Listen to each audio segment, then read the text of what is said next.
Hey, everybody. Name's Emma, and if you've got a minute, I've got a tale that's a bit of a roller coaster, one that dives into love, betrayal, and a fight for dignity. Before we dive into the deep end, let me set the stage and introduce you to the cast of this little drama of mine. It starts with me, Emma. Born into what many would call privilege, with a silver spoon and all that jazz. But despite the cushy start, I was raised to value hard work over handouts. My dad's the king of the engine additive world, a self-made man who turned a niche into an empire. Mom's no slouch either, she built a beauty salon empire from the ground up, making her name synonymous with style. Their divorce when I was 19 could have been messy, but they kept it classy, splitting everything down the middle while somehow maintaining a friendship. Dad stayed single, content with his business and bachelorhood, while Mom remarried but didn't expand the family beyond me. Enter Jake, stage right. My husband, or as I've come to think of him, the catalyst of my personal upheaval. We got hitched when I was fresh out of college, after I landed a job teaching music to kids with more energy than sense. Life seemed pretty sweet until we hit a bump, I got pregnant, and suddenly, Jake's true colors started to bleed through. One lazy Sunday, sprawled on the couch with his feet up, Jake casually lobbed the grenade into our life. Emma, babe, why don't you just quit your job? Stay at home with the baby. We'll manage. I nearly choked on my tea. Quit my job? Jake, you know we can't afford that on your salary alone. Plus, I love my work. He waved a hand dismissively, a smirk playing on his lips. Come on, Em. It's not like we're ordinary folks. Your dad's loaded. A little help from him, and we're golden. I felt my blood boil. That's not the point, Jake. I'm not tapping into my parents' wealth for our day-to-day. We agreed to live within our means. But Jake wouldn't let it go. Over dinner, in front of his parents no less, he brought it up again. Emma's considering taking some time off work, you know, with the baby coming and all. His mom, Carol, a woman with a sharp tongue and an eye for advantage, jumped in. Oh, that's wonderful. With Emma's family, you two don't have to worry about a thing. I clenched my fork a little tighter, trying to keep my cool. Actually, we haven't decided anything. And we intend to manage on our own, thank you. Jake's dad, Frank, never one to miss a beat, chimed in with a chuckle. Why play the hard way, Emma? A little help from your folks, and you could be living easy. Why waste that opportunity? The conversation spiraled from there, with Jake and his parents painting grand pictures of a life lived on my parents' dime. Every word felt like a betrayal, twisting the knife a bit deeper. They didn't see me, they saw a ticket to an easy life. That night, lying in bed next to Jake, I couldn't shake the feeling of isolation. Jake, do you really think we should be relying on my parents like that? I whispered, hoping for some sign I'd misread the situation. He rolled over, facing me with those eyes that once melted my heart. Emma, it's not about need. It's about what's smart. Your parents can afford it, and we deserve a break. Why not take it? Deserve. That word echoed in my head long after Jake had drifted off to sleep.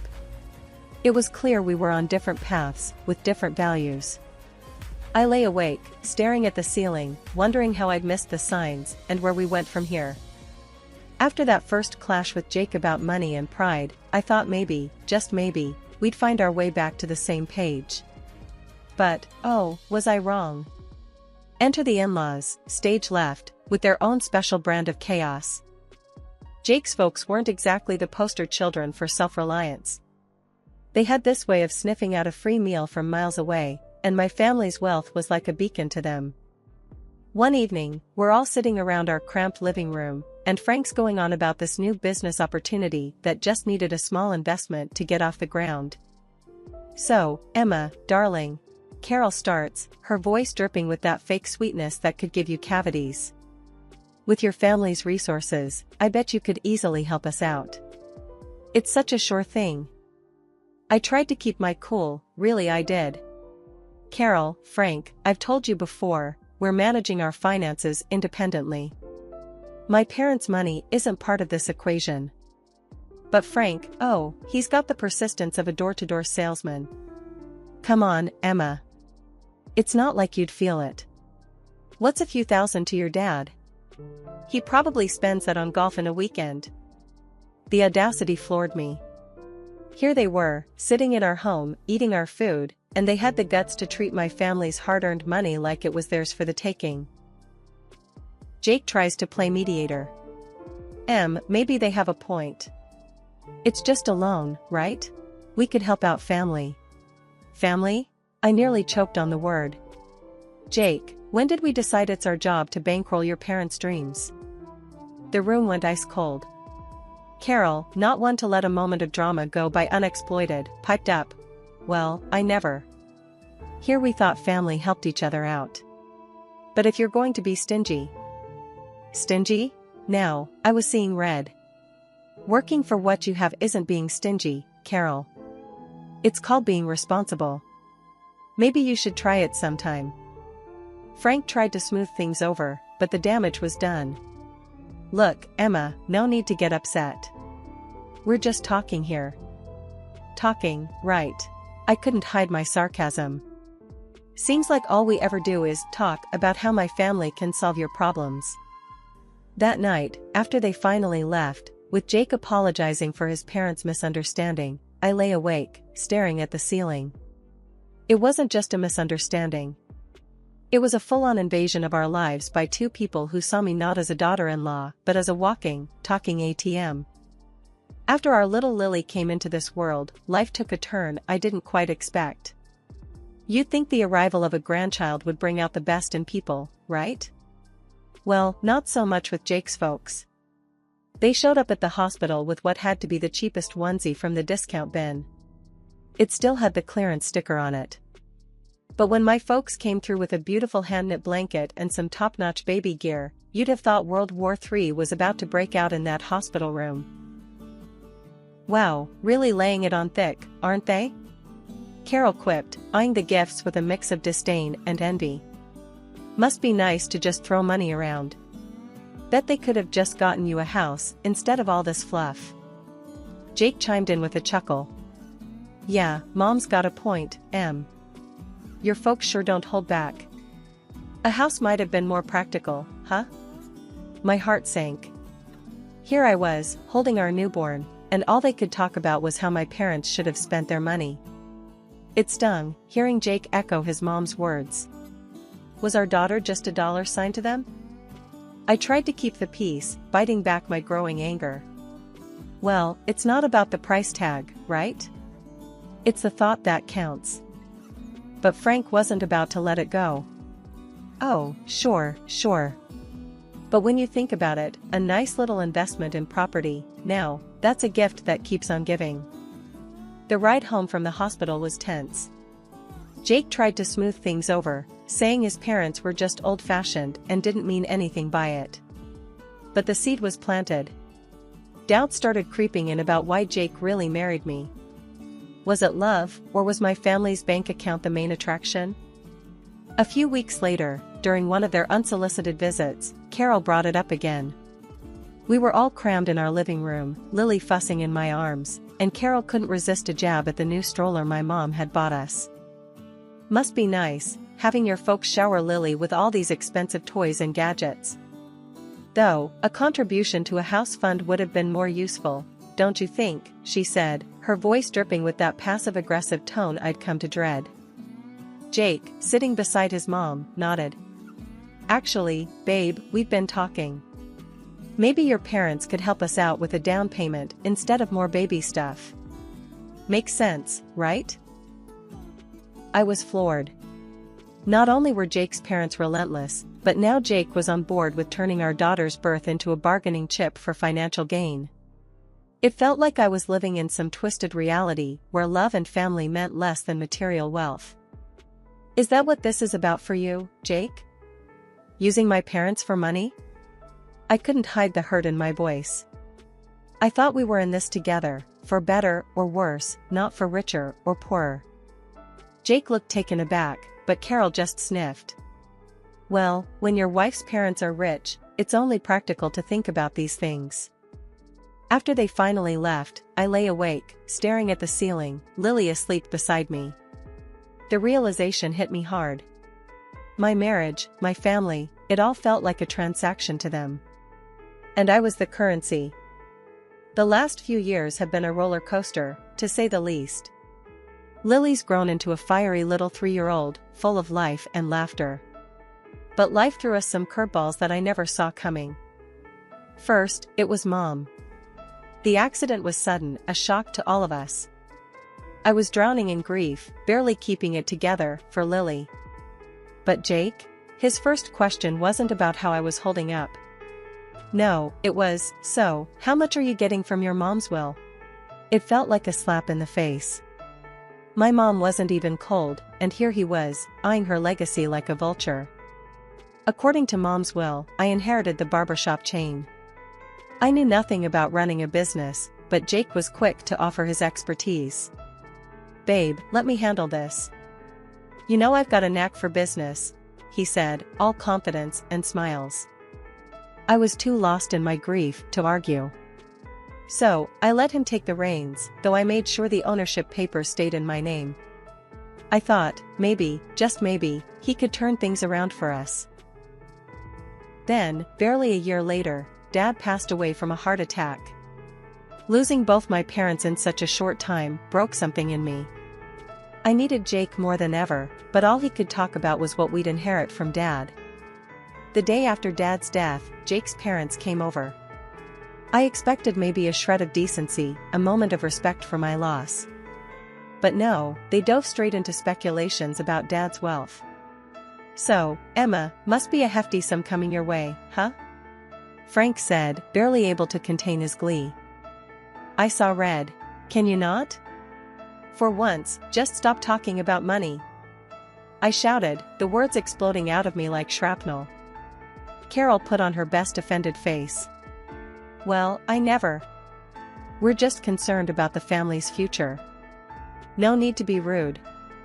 Jake tried to play peacemaker, as always. They're just curious. It's a big deal, you know?" "A big deal?" I echoed, my voice rising. "My parents are gone, Jake. And all you and your parents can think about is cashing in? Is that all I am to you? A bank?" The room fell silent. The tension was thick enough to cut with a knife. Jake looked at me, then at his parents, and mumbled some half-hearted apology. But the damage was done. I couldn't stand the sight of them, their greed, their complete lack of empathy. "Get out," I said, my voice steady, but cold. They left, Carol muttering under her breath, Frank with a scowl. Jake lingered, trying to justify his parents' behavior. But I was done listening. 2 days after my dad died, Jake comes bouncing through the doorway earlier than usual. "Babe, I've got awesome news." He beams at me, barely containing his excitement. "I've struck a deal to sell the hairdresser chain. Can you believe it?" My jaw nearly hit the floor. "What? You did what without even asking me?" I was fuming, feeling a mix of betrayal and disbelief. Before we could really dive into it, his folks showed up, ready to party like we'd hit the jackpot. They brought in this feast from some fancy restaurant and a bunch of brochures that screamed high roller. Carol was all smiles, waving those brochures in my face. "Guess what, honey? We've sold the old condo and put down a deposit on a beach house. We're all moving to the coast." I stared at her, feeling like I was trapped in some bad dream. "Hold on. You what?" "Nobody asked me about moving. I don't want to live by the beach, with all that humidity and the winds. With a kid? Are you out of your mind?" Carol just waved off my concerns like I was talking about the weather. "Oh, don't you worry about that. We've also booked a cruise. You should come with us. It'll be fabulous." "Where's this money coming from?" I asked, my patience wearing thin. "Well, darling, with your father's passing and the sale of the salons, money's no object now. We're set for life. Think about it, yachts, private jets. We're living the dream." Carol's eyes were practically sparkling with dollar signs. I turned to Jake, utterly dumbfounded. Why are we even talking about selling my mom's business again? And what's this nonsense about being set for life? Babe, it makes sense. Managing both businesses will be too much. We gotta focus on what's more profitable. It's for our future, for our daughter's future. I couldn't believe what I was hearing. The greed, the audacity, it was all too much. Show me the financials for the salon, I demanded. I want to see everything before we make any rash decisions. Jake squirmed, avoiding eye contact. Look, it's all about our future, about making sure we're comfortable.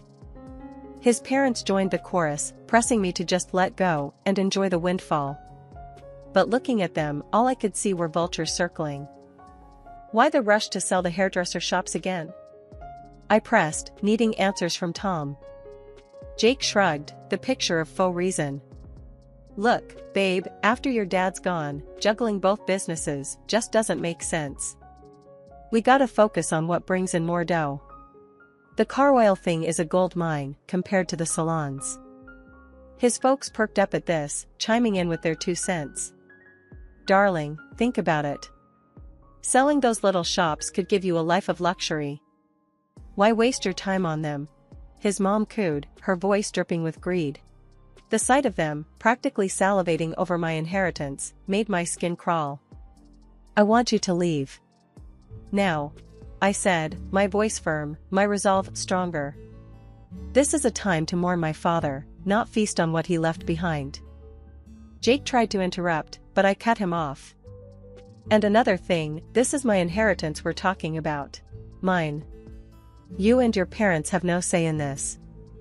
The air turned icy as they realized I wasn't the pushover they thought I was. With heavy steps and heavier scowls, they left, leaving me to ponder the lonely battle ahead. The dawn after my father's funeral found me in a fog of grief, the world around me dulled to a monotonous gray. That's when Jake decided to inject his version of color back into our lives. Over a breakfast that tasted like cardboard, he launched into his agenda. We need to call a meeting with the founders of your father's company, pronto, Jake stated, his voice slicing through the quiet like a knife. I paused, a piece of toast halfway to my mouth, and stared at him. Jake, my father has just been buried. Can't this wait? I need some time to process everything. He waved off my concerns with a flick of his hand. Time is money, babe. We need to act fast. Frustrated and seeking clarity, I reached out to our family lawyer, asking for a breakdown of the barbershop chain's status and a primer on my father's business dealings. Information, I hoped, would give me some ground to stand on. A month whirled by in a blur of legal jargon and financial statements until Jake, accompanied by his parents, descended upon our house once more, each of them bursting with unsolicited advice and greed-laden suggestions. Without so much as a hello, Jake dove right in. You know, I've been thinking, I'm the right man to lead your dad's company. The audacity of his claim left me speechless, but he wasn't done. And, I'll need a new car. Something that screams business mogul. The latest BMW should do the trick. Before I could even muster a response, Carol chimed in with her own outrageous demands. The coastal house is nearly ready. We just need to throw in another $300,000, plus some for furniture. And, dear, I expect you to set up an account for me. I need to maintain my lifestyle, after all. After listening to their endless demands, I knew what I had to do. It was like a switch flipped inside me. No more Mrs. Nice Gal. Clutching the divorce papers like a shield, I stepped forward, interrupting their chatter. Jake, we need to talk, I announced, placing the papers before him on the coffee table. He picked them up, a frown creasing his forehead. What's this, then? His attempt at nonchalance couldn't hide the tremor in his voice. Divorce papers, I stated, every word deliberate, icy. I've had the business audited. Jake, you've run it into the ground. It's teetering on the edge of ruin because of your management. His face drained of color, a guilty child caught in a lie. I was trying to make it better, he stammered, his excuses as flimsy as his confidence. Make it better? By firing our most talented staff and neglecting the core of what made the business succeed. My voice rose, fueled by a cocktail of anger and betrayal. Carol, ever the meddler, couldn't resist intervening. Now, dear, let's remember he's entitled to half of everything. Marriage binds assets, after all. I couldn't help but laugh, but there was no joy in it. Nice try. But everything's been in my name since before I made the colossal mistake of marrying your son. He gets nothing from me. The room went silent. They were stunned, their grand schemes shattering around them. And another thing, I added, staring Jake down. You're going to pay back every penny you've cost the business. Every single penny. When the reality of the divorce finally hit Jake, his reaction was to desperately grovel, pleading with me to reconsider. Please, can't we talk about this? There has to be another way, he begged, his voice cracking with desperation. His parents, not to be outdone in the drama department, launched into their own tearful performance. They lamented about sinking all their funds into the coastal house, a property now hanging by a thread without the next installment. We're going to lose everything, his mother sobbed, her tears flowing freely. Please, think of what this means for us. I listened, my heart hardened by their previous actions, feeling nothing but a detached coldness towards their plight. Sorry, but that's your mess, I stated, my tone unwavering. With a newfound resolve, I guided them to the door, closing it, and this chapter of my life, behind them. In the days that followed, I didn't allow myself to dwell on the past. Instead, I focused on the future, selling the apartment that Jake and I once shared. The sale provided just enough for a quaint, welcoming house that promised a new beginning for my daughter and me. Stepping into our new home, I felt a weight lift off my shoulders, a sense of peace enveloping us in a way that had been missing for too long. The wheels of justice turned slowly but surely, and when they finally caught up with Jake, he was ordered to compensate for the turmoil he'd inflicted on the hairdresser chain. The courts determined that his recklessness had a price, and he was forced to liquidate his share of our old apartment to meet his financial obligations. Watching him being held accountable for once felt like a bittersweet vindication for the hardship he'd put us through. Out of nowhere, my phone rang one day, and on the other end was my former mother-in-law, her voice laced with desperation. We're in a bind. We need help to buy a place, any amount would help, she pleaded, her audacity leaving me incredulous. I took a deep breath, collecting my thoughts, before responding. You made your bed, I replied, my tone steady and resolute. It's time you lie in it. Ending the call, a mix of emotions washed over me, anger at their continued sense of entitlement, but also a profound sense of freedom from their clutches. After everything that went down with the divorce and wrestling back control over my mom's hairdresser chain, life finally started to brighten up again. It was a tough climb, but gradually, the salons began to find their old spark. Bringing back those top stylists we'd lost felt like a victory parade. Watching them walk back through those doors, ready to bring their magic back to our chairs, it was like watching the place come alive again. Turns out, I was more cut out for the business world than I'd ever imagined. Each day was a new lesson, a new surprise about what I could achieve. If it hadn't been for being cornered by life's cruel twists, I might never have uncovered this side of me. Handling my dad's car oil business was another mountain to climb. For now, I decided to bring in a manager to steer the ship while I got my bearings. It's all yours for now, but keep me in the loop, I told him, making it clear I was still in charge. Once Lily's old enough, maybe around 20, I'm thinking of passing it to her if she's interested. I want her to have options, to choose her path. Meanwhile, I'm dipping my toes into it, learning the ropes. Our new home, just me and Lily, was a haven of peace, a world away from the turmoil we'd left behind. It was small, sure, but it was ours, a place where we could grow, heal, and build something new. Every corner filled with laughter, every nook cradling a memory we were making together.